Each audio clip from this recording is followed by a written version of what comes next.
Sir अगर जैसे अगर सांसद चले जाते हैं, मतलब अगर 20 से ज्यादा, तो 2/3 होगा, तो दल बदल कानून भी लागू नहीं होगा आपके ऊपर, तो फिर किस तरह से मतलब पार्टी ही अलग हो जाएगी या क्या होगा? जैसे हमने वहां देखा, जैसे बंगाल में हुआ है कि अलग गुट बनाने को अपना विपक्ष का नेता अलग बना लिया है, वैसे ही होगा। अभिषेक बनर्जी अभी लोकसभा में टीएमसी के विधायक दल के सांसदों के नेता है, सदन के नेता है, उन्हें वो हटा देंगे और अपने में से किसी को सदन का नेता तय करेंगे और अलग गुट की मान्यता करते हुए अलग बैठने की व्यवस्था करेंगे। और फिर ये उनके ऊपर तय कि वो भारतीय जनता पार्टी का मुद्दों के आधारित समर्थन देते हैं या भविष्य में भारतीय जनता पार्टी में उसको मर्ज कर लेते हैं, ये उनको तय करना होगा। लेकिन ममता बनर्जी के हाथ से एक बड़ा वक्त चला गया। पार्टी तो जा रही है ममता बनर्जी, राज्यसभा के सांसद भी जा रहे हैं, जबकि राज्यसभा के सांसद तो भाई फील्ड के राजनीति करने वाले ज्यादातर नहीं होते हैं। वो भी अगर आपसे टूट रहे तो आप बताइए कि आपने पार्टी कैसे मतलब चलाई है कि आपका कम्युनिकेशन पूरा बंद हो गया था। अभिषेक बनर्जी की इतनी तानाशाही थी कि सारे आपके विधायक जा रहे हैं, सांसद जा रहे हैं। चुनाव में तो पार्टियों की हार जीत लगी रहती है, पिछले एपिसोड में भी अपन ने बात किया था, लेकिन हारते ही ऐसी टूट होना, ऐसी तो किसी राजनीतिक दल में कभी मुझे नजर नहीं आई। ऐसा नहीं है कि आप एक कोई नई पार्टी है कि निश्चित रूप से अपॉर्चुनिटिज्म के लिए सब लोग खड़े हो जाएं, आप एक संघर्ष करके आई। परिवारवाद की पार्टी नहीं, ममता बनर्जी ने अपनी दम पर पार्टी को बनाया। कांग्रेस अलग हुई, 99 में पार्टी बनाई, लेफ्ट से वो लड़ी है, 2011 में सत्ता में आती है, 2016 में आती है, 2022 में आइडियोलॉजी भी है, आपके पास संगठन रहा है, आपके पास कार्यकर्ता रहे, और ऐसी टूट पार्टी का होना, मुझे लगता है कि मतलब ममता बनर्जी ने भी कल्पना नहीं की होगी कि ताश के पत्तों की तरह पार्टी ढह जाएगी। अब ममता बनर्जी के पास कुछ नहीं बचा और मुझे लगता है कि ममता बनर्जी का राजनीतिक भविष्य नहीं होती ना कि ममता बनर्जी जैसी मंझी हुई नेता जो सड़क से लेकर संघर्ष करते हुए सदन तक पहुंची थी,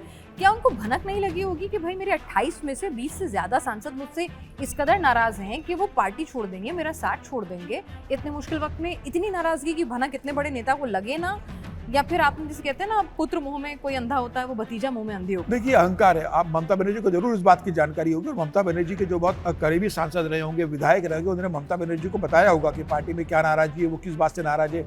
समय नहीं मिल पाता, लेकिन अभिषेक बनर्जी जो पार्टी को कंट्रोल करके रखा था, विधायकों को ममता बनर्जी से मुलाकात नहीं हो पाती थी, अभिषेक बनर्जी विधायकों के सांसदों के फोन का रिप्लाई नहीं देते थे, उनके मैसेज का रिप्लाई नहीं करते थे, कभी विधायक सांसदों के साथ बैठक नहीं करते थे।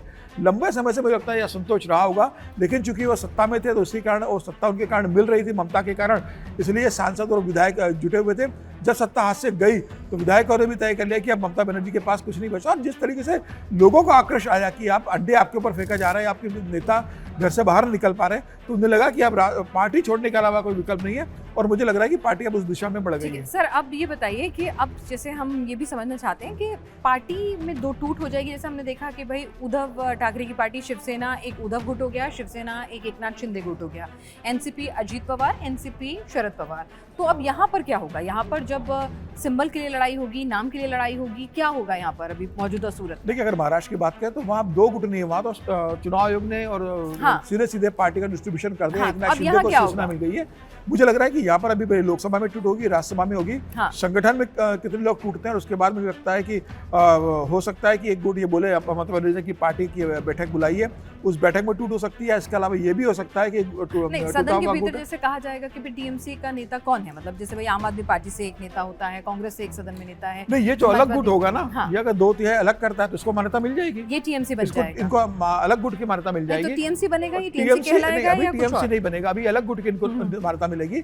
और फिर मुझे लगता है कि पार्टी के अंदर एक मतलब वर्टिकल स्प्लिट होगा और बड़ा वर्ग इनके साथ चला जाएगा, और फिर ये चुनाव आयोग के पास जाएंगे, क्लेम करेंगे कि अब टीएमसी हमारी और ममता बनर्जी के पास नहीं है। और मुझे लग रहा है कि पार्टी दिशा की ओर बढ़ गई है। हाँ, मतलब यानी कि ठीक है, यानी कि अभी फिलहाल तो आपके पास संख्या बल होगा तो दल बदल कानून लागू नहीं होगा, आप जाएंगे और उसके बाद पार्टी का जो विभाजन है वो चुनाव आयोग से होगा। और अदालती लड़ाई जो हमने शिवसेना के केस में भी देखी थी, जो हमने आगे देखी थी, यहाँ पर हम बात करें एनसीपी के केस में, तो वो एक अलग चलेगा क्योंकि दीदी पहले सुप्रीम कोर्ट में अभी लड़ाई चल रही है, दीदी पहले ही कह चुकी है कि मैं तो मतलब लड़ूंगी, मतलब जाएंगी वो कोर्ट के अंदर।